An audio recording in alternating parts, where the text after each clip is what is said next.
오늘 같이 보실 하나님 말씀은 누가복음 1장 말씀입니다. 누가복음 1장 1절부터 25절까지 말씀 보도록 하겠습니다. 누가복음 1장 1절부터 25절까지 말씀인데 1절부터 4절까지만 같이 봉독하겠습니다. 누가복음 1장 1절부터 4절까지 같이 읽겠습니다. 1절부터 시작. 우리 중에 이루어진 사실에 대하여 처음부터 목격한 자와 말씀에 일꾼된 자들이 전하여준 그대로 내력을 저술하려고 붓을 든 사람이 많은지라. 그 모든 일을 근원부터 자세히 미루어 살핀 나도 데오빌로 각하에게 차례대로 써 보내는 것이 좋은 줄로 알았노니 이는 각하가 알고 있는 바를 더 확실하게 하려 함이로라. 아멘. 오늘 본문 말씀을 통해서 세례 요한의 출생에 대해서 좀 살펴보도록 하겠습니다. 특별히 이 누가복음이라는 것을 우리가 이제 배우기 시작을 할 텐데, 이제 구약 성경이 다 끝나고 이제 누가복음을 이제 하반기 때는 배우도록 하겠습니다. 누가복음은 그 제목에 있는 그대로 누가가 기록을 한 성경입니다. 누가는 원래 원어는 루카스 그런 이름으로 불리는데, 우리나라 말로 번역을 할 때 키역이나 티귿 이런 게 들어가면 그것을 다 이렇게 좀 부드럽게 바꿨어요. 키역은 기역으로 바꾸고 티귿은 디귿으로 바꾸고, 이런 식으로 조금 하나님에 관한 것을 좀 더 이렇게 센 소리를 내지 않고 조금 부드러운 소리로 이렇게 바꿨기 때문에 좀 발음이 조금 다르긴 해요. 그래서 누가라는 사람이 기록한 성경이 복음서가 누가복음입니다. 누가는 직업이 의사였어요. 의사였는데 예수 그리스도를 발견하고 특별히 사도 바울을 통해서 은혜를 많이 받고 나서 이 누가가 사도 바울을 따라다니면서 복음에 대해서 더욱더 확실히 경험을 하고 또 많은 증인들의 그것을 다 수집을 해서 이 누가가 의사인 그 모습들이 이 누가복음에 보면 상당히 조금 느껴질 수 있을 정도로 되게 자세하고 좀 디테일한 면이 되게 많습니다. 그리고 병자들을 고치시거나 어떤 아픈 사람들에 대한 관심이 되게 많아요. 그래서 소외받은 사람들, 병든 사람들, 귀신 들린 사람들, 이런 사람들을 좀 더 자세하게 기록을 해놓은 성경이 누가복음입니다. 장수로는 1장부터 장수가 많지는 않지만 페이지 수로는 누가복음이 페이지는 제일 많아요. 그만큼 더욱더 자세하게 예수님의 사역에 대해서 기록한 성경이 누가복음입니다. 그런데 이 누가복음의 오늘 1절에 보니까 1절, 2절을 보니까 이것이 누구를 향해서 썼는지가 기록이 되어 있습니다. 여러분들도 어떤 편지를 쓴다든지 글을 쓸 때는 맨 앞에 뭐라고 쓰죠? 누구누구에게라고 쓰는 것처럼 여기는 누구한테 이것을 썼는지가 명시가 되어 있어요. 누구한테 썼다라고 그랬죠? 아까 보니까 3절에 보면 그 모든 일을 근원부터 자세히 미루어 살핀 나도 데오빌로 각하에게 차례대로 써 보내는 것이 좋은 줄 알았노니 라고 했어요. 데오빌로 각하, 누구인지 정확하게 역사적으로 우리가 밝히기는 좀 어려운 부분이 있는데, 각하라는 칭호를 붙인 거 보니까 상당히 로마의 좀 높은 지위에 있었던 사람인 것을 알 수가 있습니다. 누가가 그 한 사람을 위해서 되게 긴 분량의 복음서를 썼어요. 근데 그 목적이 뭐라고 그랬죠? 이 데오빌로 각하가 로마인인데도 불구하고 예수님에 대해서 관심을 가지고 있었고 예수님에 대해서 어느 정도 알고 있었고 믿고 있었어요. 그런데 그 믿음을 더욱더 어떻게 하기 위해서 누가가 이걸 썼죠? 더 확실하게 하기 위해서. 데오빌로 각하가 알고 있는 그 예수님, 데오빌로 각하가 믿고 있는 그 예수님에 대해서 더 확실한 믿음을 심어주기 위해서 누가가 그 한 사람을 위해서 이 많은 성경을 엄청나게 연구하고 조사하고 수집해서 이걸 썼어요. 누가 입장에서는 저 데오빌로 각하 한 사람만 정말 하나님의 은혜 받고 제대로만 서도 저 사람을 통해서 얼마나 많은 사람들이 예수님을 발견하고 믿게 될 것을 보고 그 한 사람 한 사람을 정말 소중하게 여겨서 그 사람을 위해서 이 긴 성경을 기록을 한 거예요. 여러분들도 주변에 있는 친구들 아니면 지인들, 부모님들이 있을 수 있는데 그 한 사람 한 사람이 얼마나 소중한지를 알아서 그 사람이 예수님을 더욱더 확실하게 믿었으면 좋겠다. 어떻게 하면 내가 저 사람이 진정으로 예수님을 믿는 믿음의 사람이 되게 할 수 있을까를 고민하고 힘을 쓰는 사람, 이런 사람이 참 필요한 시대입니다.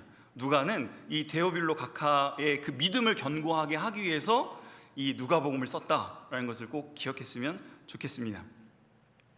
그렇기 때문에 이 누가복음의 좀 핵심이라고 하면 예수님에 대해서 좀 더 분명하게 전하고자 하는 그런 의미가 되게 많이 담겨 있어요. 예수님은 도대체 누구신가?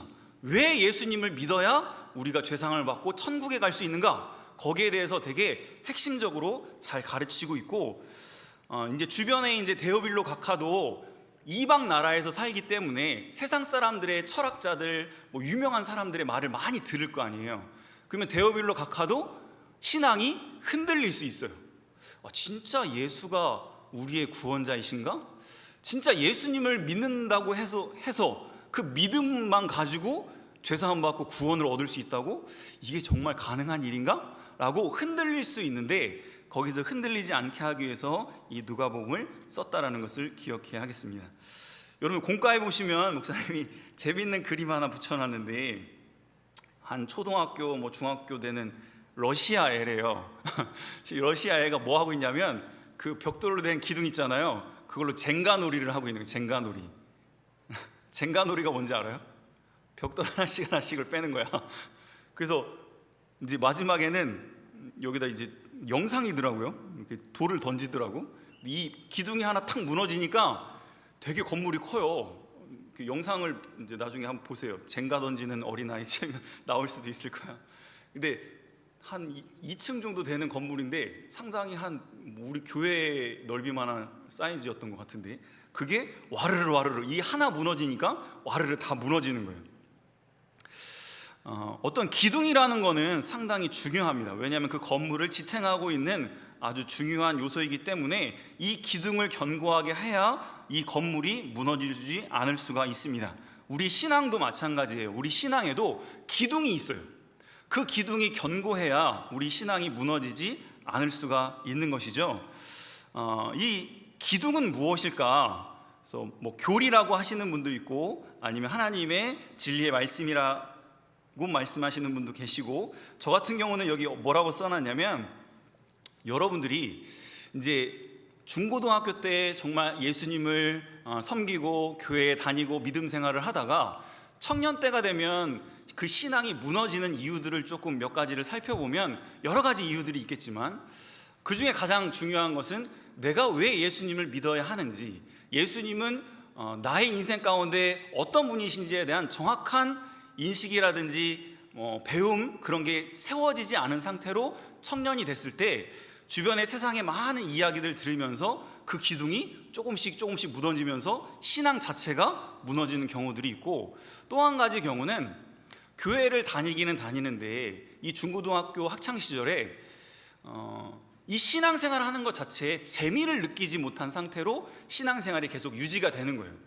우리가 하나님을 섬기고 예수님을 섬긴다는 것은 얼마나 신나고 설레이는 삶인지 몰라요. 여러분들이 누가복음을 읽다 보면 상당히 조금 나의 인생에 적용을 시켜볼 때 설레이는 말들이 되게 많습니다. 어떤 말씀이냐면, 우리의 삶 가운데서 나를 병들게 만들고 우리 주변에 누군가가 병들어 있고 힘들어하는 그런 사람들이 예수님을 만나고 변화가 되고 회복이 되는 역사들이 막 나타나요. 누가는 의사이기 때문에 그런 일들을 되게 자세하게 기록을 해놨어요. 그랬더니 여러분들이 이 누가복음을 읽으면서 예수님이 어떤 분이신가, 특별히 예수님은 우리를 치료하시고 구원하시는 구세주이세요. 여러분들이 이론적으로만 하나님을 내가 믿어야 지옥 가지 않고 천국 간다, 그런 신앙만 가지고 교회 생활을 하다 보면 한계점이 올 수 있어요. 지금 학창시절부터 예수님을 섬기고 믿음 생활하고 하나님과 동행하는 그런 신앙생활 가운데서 뭔가 기쁨이 있고 즐거움이 있고 뭔가 마음에 세상이 주지 못하는 평안이 있는 그런 신앙생활이 경험돼야 돼요. 이게 되지 않은 상태에서 마치 그것과 같아요. 온실 속에서 이렇게 뭐 꽃이나 이런 식물들이 자라다가 나중에 온실을 벗어나서 밖에 나가면은 어떻게 될까요? 밖에 나가면 더위도 견뎌야 되고 추위도 견뎌야 되고 태풍도 견뎌야 되는데 그것을 견딜 수가 없는 거죠. 마찬가지로 여러분들이 지금 학창시절 동안에 이렇게 어떤 부모님의 이런 보호 아래 아니면 친구들과의 이런 관계에서 신앙생활을 하다가 사회에 나가서 이제 나 혼자 하나님과의 나와의 관계에서 신앙을 지켜야 되는 때가 와요. 그러면 그때 내가 그동안 하나님을 섬기면서 교회에 다니면서 채워지지 못했던 그런 것들을 세상이 채워줍니다. 세상의 친구들이, 세상의 문화가 나를 더 즐겁게 만들어주고 나를 더 행복하게 만들어주는 것 같은 그런 유혹들이 되게 많아요. 그러면 그동안에 교회를 다니면서 마음이 허전하고 뭔가 즐거움이 없고 만족이 없고 행복이 없었던 중고등학생들은 청년이 되어서 그런 세상의 유혹에 쉽게 휩쓸려 갈 수밖에 없는 것입니다. 그러므로 여러분들이 학창시절을 이렇게 지내면서 꼭 이 데오빌로 각하에게 누가가 이 편지를 써서 그 믿음을 확실하게 하고 견고하게 하려고 이 편지를 쓴 것처럼 저도 그렇고 우리 선생님들도 그렇고 여러분들도 그렇고 이 학창시절에 꼭 견고하게 세워야 하는 기둥들이 있어요. 그 중에 하나가 내가 교회 다니면서 나는 내 마음이 즐거움이 있는가, 내가 교회를 다니고 예수님을 섬기면서 세상이 주지 못한 어떤 평안함과 교회를 갔을 때 어떤 만족함과 그런 행복감이 나의 신앙생활 속에 있는가, 그 기둥을 좀 견고하게 해놔야 돼요. 그 기둥이 견고하지 않은 상태에서 청년이 됐을 때 세상의 공격에 의해서 쉽게 그 기둥이 무너질 위험이 있어요. 그러니까 여러분들이 이 누가복음을 조금 배우면서 저도 이제 그런 관점에서 이 말씀을 좀 증거하도록 할 텐데, 여러분들이 이 말씀들을 적용하면서 나에게 있는 어떤 문제, 아니면 우리 가정 안에 있는 어떤 문제, 아니면 우리 주변의 친구들이나 누구에게 있는 그런 문제들을 누가복음에 나오는 그런 사람들처럼 예수님 앞에 갖고 와서 주님의 은혜로 치료함 받고 회복되는 그런 은혜의 역사가 있으면 여러분들의 신앙생활이 지겹지 않아요. 되게 설레이고 뭔가 꿈이 생기고 뭔가 도전을 받는 그런 느낌이 있는 신앙생활이 될 수가 있습니다. 목사님, 여기 오늘부터는, 하반기부터는 여러분들이 조금 학교 다닐 때 싫어할 수도 있는데 빈칸을 몇 개 이렇게 적어놨어요. 이제부터는 이제 연필을 들고 다니시면서 아니면 뒤에 볼펜을 배치해 놓을 테니까 한번 말씀을 들으면서 여러분들이 이 빈칸을 채워봤으면 좋겠어요. 자, 그러면 1번 한번 채워볼까요? 그 공과 안쪽에 보면 1번에 알고 있는 바를 더 뭐하게 하려고 누가가 이 복음서를 썼다고요? 확실하게 하기 위해서. 알고 있는 바, 이미 데오빌로 각하가 아예 예수님을 모르는 게 아니야. 여러분들도 예수님을 모르는 게 아니잖아요. 그런데 그 믿음을 알고 있는 바를 더 뭐하게 하려고? 확실하게 하려고. 여러분들이 갖고 있는, 또 우리가 갖고 있는 그 믿음을 더욱더 확실하게 할 수 있는 그런 이 누가복음의 강의가 되면 참 좋겠습니다. 자, 그리고 이제 알고 있는 바를 더 확실하게 하게 하기 위해서 뭘 해야 될까? 이게 증명이에요. 여기 그림 위에 있는 그 빈칸은 증명입니다. 증명. 여러분들 수학 공부할 때 증명 엄청 어렵죠. 뭐 피타고라스 정리다 그러면은 밑변의 제곱 더하기 높이의 제곱은 빗변의 제곱이다. 그거 많이 배우지 않아요? 중학교 들어가면. 근데 그런 것을 그냥 공식 자체를 그냥 외워서 풀 수도 있지만 그것을 증명을 통해서 확실히 알아낸 사람은 활용하기가 더 쉬워요. 자, 예수님에 대한 그 어떤 정의도 마찬가지입니다. 예수님은 구원자이시다, 예수님은 치료하시는 분이시다, 이렇게 정의를 내릴 수 있어요. 그런데 거기에 대해서 더 확실한 증명을 하고 들어가면 여러분들의 삶 가운데서 그런 말씀들을 더 친밀하게 활용을 할 수 있습니다. 그러니까 여러분들이 진짜 예수님은 치료자이신가? 예수님은 도대체 뭐까지도 치료하실 수 있는 분이시지? 이런 것을 여러분들의 삶 가운데서도 증명할 수 있고 말씀을 통해서도 증명할 수 있는 거예요. 그러니까 누가복음을 통해서 여러분들이 예수님은 어떤 분이시고 예수님은 도대체 어떤 일을 하셨는가, 이걸 좀 더 깊이 증명하고 돌아갈 수 있으면 참 좋겠습니다. 그 다음에 여기 그 오른쪽 맨 밑에 좀 어려울 수 있어서 알려드리면 나는 교회 다니는 것이 왜 행복하고 즐거운가, 이것을 꼭 여러분들이 마음에 한번 질문을 하고 그 답을 찾고 돌아가면 참 좋겠습니다. 그 다음부터 이제 나오는 말씀이 세례 요한의 출생부터 기록이 되어 있습니다. 세례 요한이라는 사람은 이스라엘 백성들 가운데서는 상당히 유명하고 되게 훌륭한 믿음의 사람이었습니다. 우리나라에서도 존경받는 믿음의 위인들이 있죠. 학적으로 되게 유명한 사람이 누가 있어요? 여러분들이 존경할 만한 분? 이렇게 좀 되게 명철이 뛰어나시고 되게 본받을 만하다. 세종대왕 같은 분? 그런 분들처럼 이 세례 요한이라는 이 인물은 이스라엘 백성들 입장에서는 거의 세종대왕에 비길 정도로 되게 좀 유명하고 훌륭한 분이시다. 네, 저분의 말은 다른 사람의 말은 안 들어도 저분의 말은 내가 믿을 수 있다라고 할 정도로 되게 존경받는 사람이 이 세례 요한이었습니다. 이 세례 요한이 어떻게 출생했으며 이 세례 요한이 어떤 일을 행했는지가 이제 누가복음 이 앞쪽에 기록이 되어 있습니다. 그래서 세례 요한이 어떻게 태어났는지 좀 살펴보면 여기 5절부터 한번 보죠. 누구의 가정에서 태어났는가? 5절 한번 읽어보겠습니다. 5절 엄마 아빠가 누군가? 세례 요한의 어머니 아버지. 5절 같이 읽겠습니다. 시작. 유다 왕 헤롯 때에 아비야 반열에 제사장 한 사람이 있었으니 이름은 사가랴요 그의 아내는 아론의 자손이니 이름은 엘리사벳이라. 아버지 이름은 사가랴이고 그의 직업은 제사장이었습니다. 그러니까 이 세례 요한은 제사장 가정의 자녀였어요. 되게 조금 뭐라 그럴까, 명문가라고 이렇게 보시면 될 것 같습니다. 믿음적으로도 그렇고 이렇게 전통적으로도 그렇고 상당히 신앙적으로 존경받을 만한 그런 믿음의 가정에서 자라났습니다. 이 부모님이 얼마나 훌륭한 부모님이냐면 6절 한번 읽어보겠습니다. 6절. 이렇게 인정받는 사람이 참 세상에 얼마나 될까. 6절 같이 읽겠습니다. 시작. 이 두 사람이 하나님 앞에 의인이니 주의 모든 계명과 규례대로 흠이 없이 행하더라. 이렇게 두 아버지 어머니가 둘 다 세상에서 의인이고 또 하나님의 말씀의 규례 앞에 흠이 없이 행하는 상당히 믿음 좋은 그런 가정의 자녀였습니다. 그런데 이렇게 믿음을 잘 지키고 하나님 앞에 흠이 없을 정도로 신앙생활을 잘했던 이 두 부부에게 아이가 없었습니다. 늙도록. 여기 사진에 보시면은 어머니 아버지가 할머니 할아버지처럼 이렇게 좀 그려져 있죠.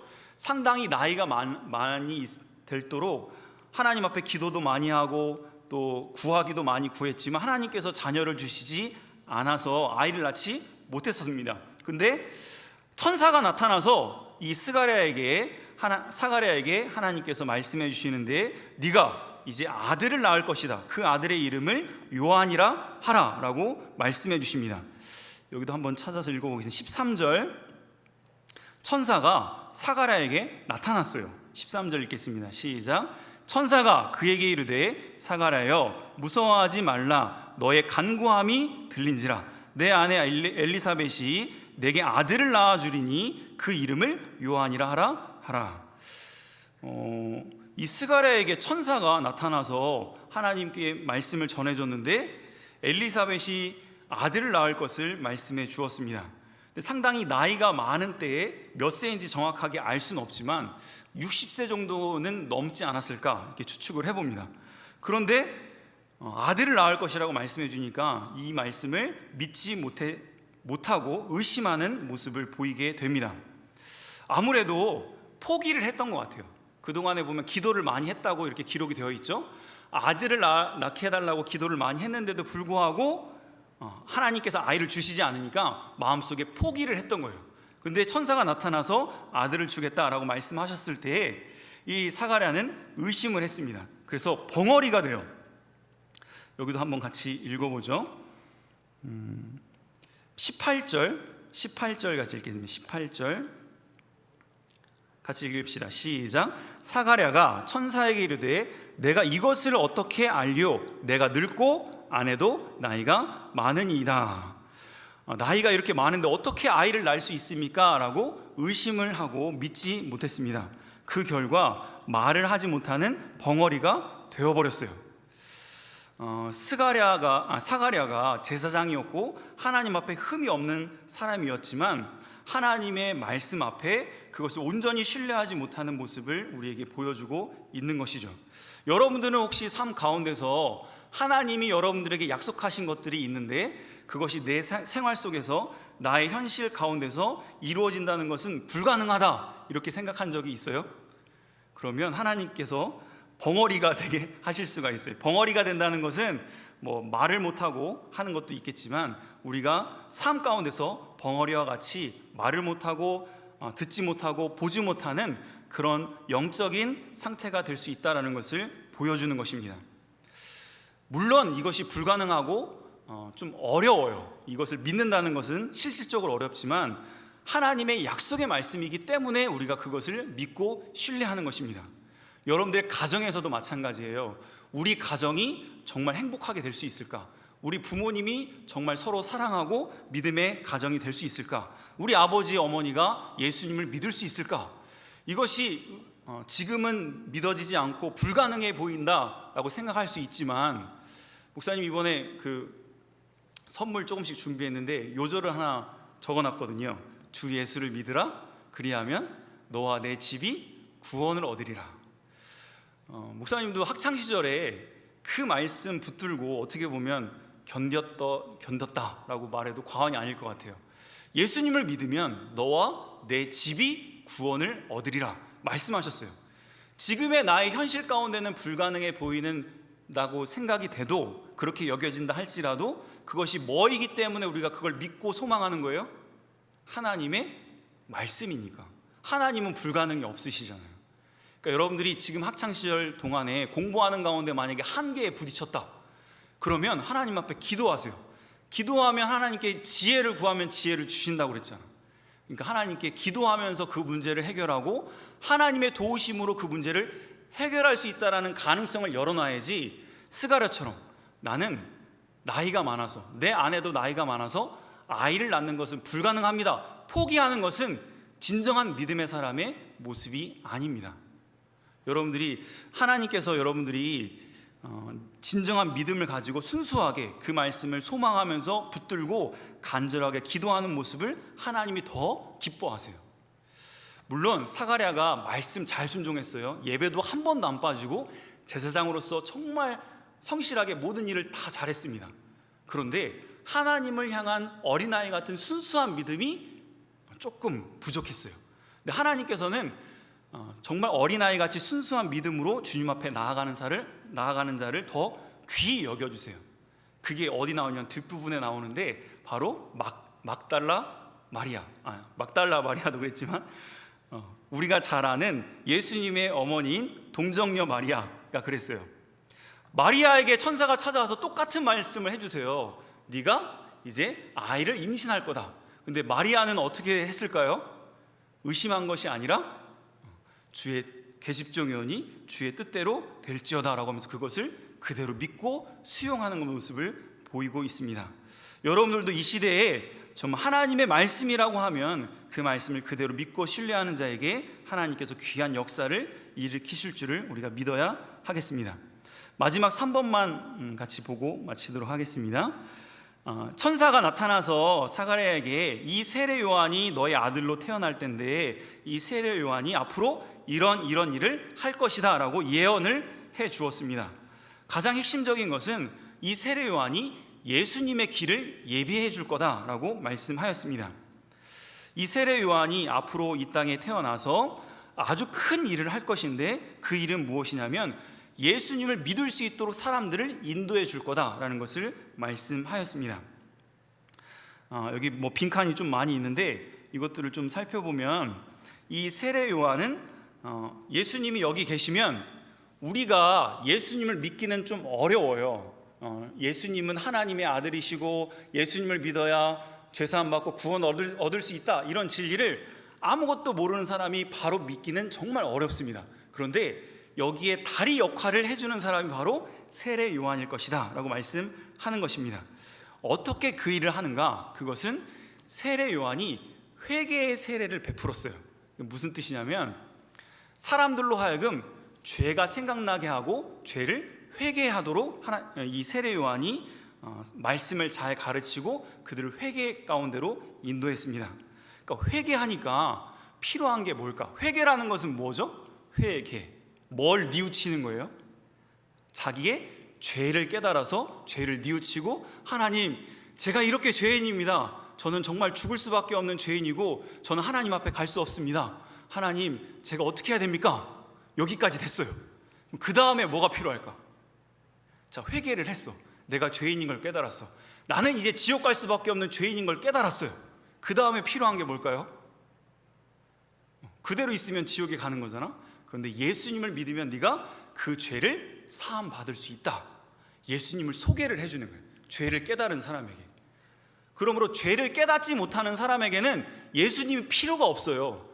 자기가 죄인인 걸 모르고 자기가 지옥 갈 사람인 걸 모르기 때문에 예수님이 필요하지 않지만, 자기가 죄인인 걸 깨달은 사람, 내가 이 죄를 가지고 하나님 앞에 설 수 없는 그런 심판받을 수밖에 없는 존재인 것을 발견한 사람이 예수님이 필요한 거예요. 그래서 세례 요한의 회개를 통해서 예수님께로 이끌어주는 이 사역을 감당했습니다. 이것을 통해서 우리가 알 수 있는 것은, 지금 여러분들이 예수님을 만나기 위해서는 우리들도 뭐가 필요할까? 내가 예수님 만나고 싶어. 예수님을 정말 내 마음속에 모시고 살고 싶어. 그러면 뭐가 없이는 안 돼요? 회개가 없이는 안 되는 거예요. 정말 내가 하나님 앞에 죄인이고 지옥 갈 수밖에 없는 죄인인 것을 깨닫고, 그 죄를 생각할 때 너무나 하나님 앞에 부끄럽고 또 통곡하고 그런 회개가 있는 사람이 진정으로 예수님의 그 구원의 기쁨, 구원의 즐거움을 맛보고 예수님을 인격적으로 만나서 그 사랑과 은혜에 온전히 묶일 수가 있는 것입니다. 그래서 여러분들도 이 학창시절에 혹시라도 그런 걸 경험할 수 있는 기회가 되면, 어떤 큰 어려움이 여러분들 앞에 찾아왔을 때 내가 얼마나 연약하고 부족한 존재인지를 깨닫고, 그 부족한 가운데서 나를 구원하실 분은 예수님밖에 없다라는 것을 마음에 믿고 주님 앞에 나아가면 주님께서 여러분들을 구원해 주셔서 예수님을 인격적으로 만나는 큰 은혜를 체험하게 될 줄 믿습니다. 이 말씀 기억하면서 같이 잠깐 기도드리겠습니다. 같이 기도하겠습니다.